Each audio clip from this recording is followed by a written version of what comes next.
this very industrialized world that is so far from nature, though we are on a major, major shift at this time, when those of us who will be surviving and thriving, we will experience what is considered the one-mind concept.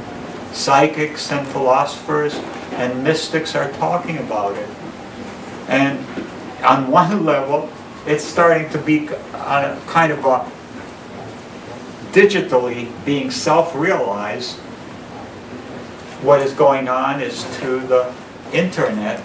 But even more so, we are really connected. As soon as you stop putting away the lies and the defense systems and start becoming transparent, then you start receiving messages and sending out messages and becoming like so beautiful, like to be with someone that you love, and so to be translucent that, you start a sentence, they're already finishing, or you open your mouth, they're already giving the answers. It's like that.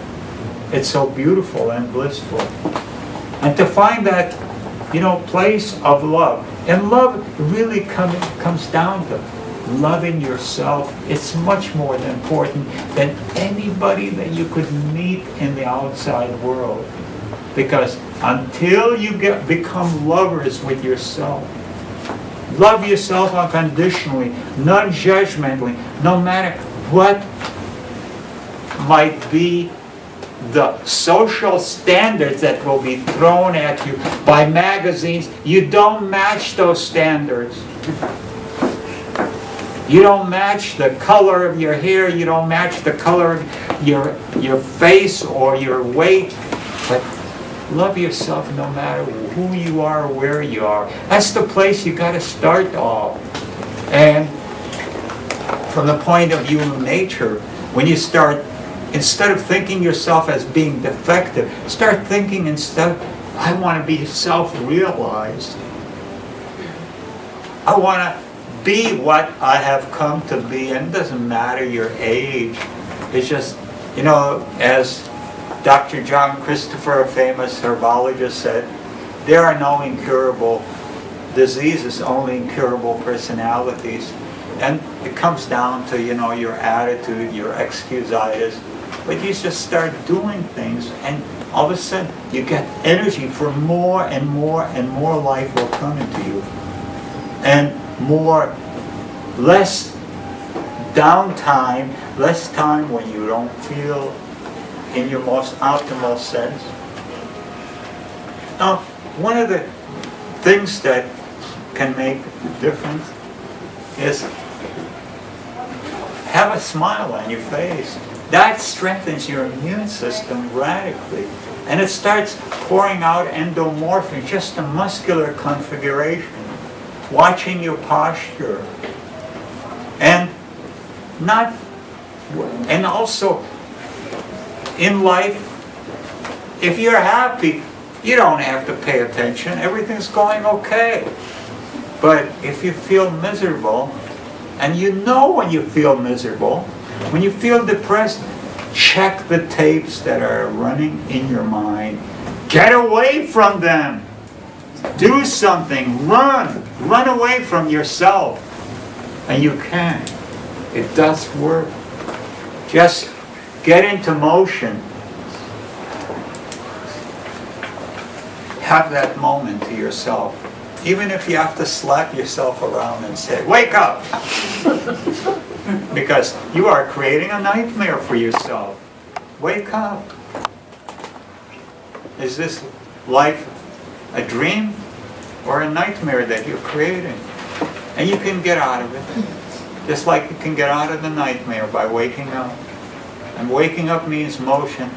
Talking about dreams and nightmares, there was an interesting commercial I saw for McDonald's, the hamburger dynasty.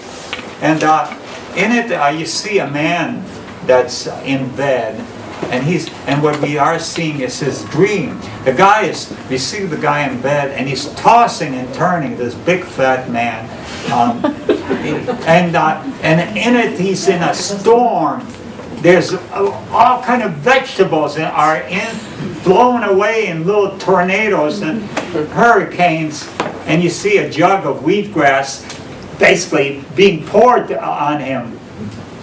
This is in a McDonald's commercial. And then as he's tossing and turning, he falls out of bed. And you see a smile on his face, and he says, "Thank God there was McDonald's."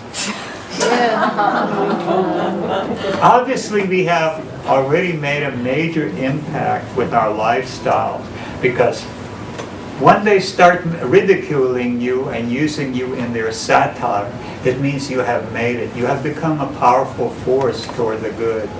It has taken 2 generations since I started this work, but you know, it was worth it. Karen started it about that same time, a few years later. You know, we just kind of, time was right for people to create the first legions.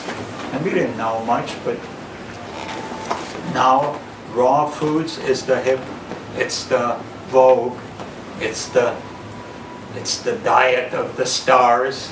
More and more athletes are getting involved because it's results oriented.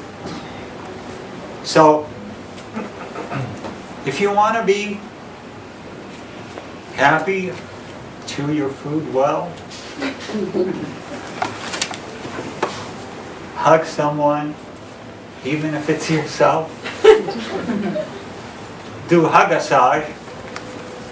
Matter of fact, we'll take a little break and I'll demonstrate. Who would like to come up forward, I'll do a hug-a-sage, and then others can also practice it with one another.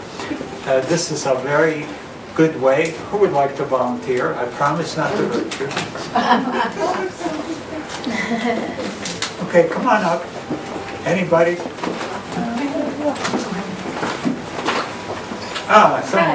Someone is very daring. Here we go. So, what we do is I'm going to have her back towards you, so we hug. And what we do is massage, hug-a-sage.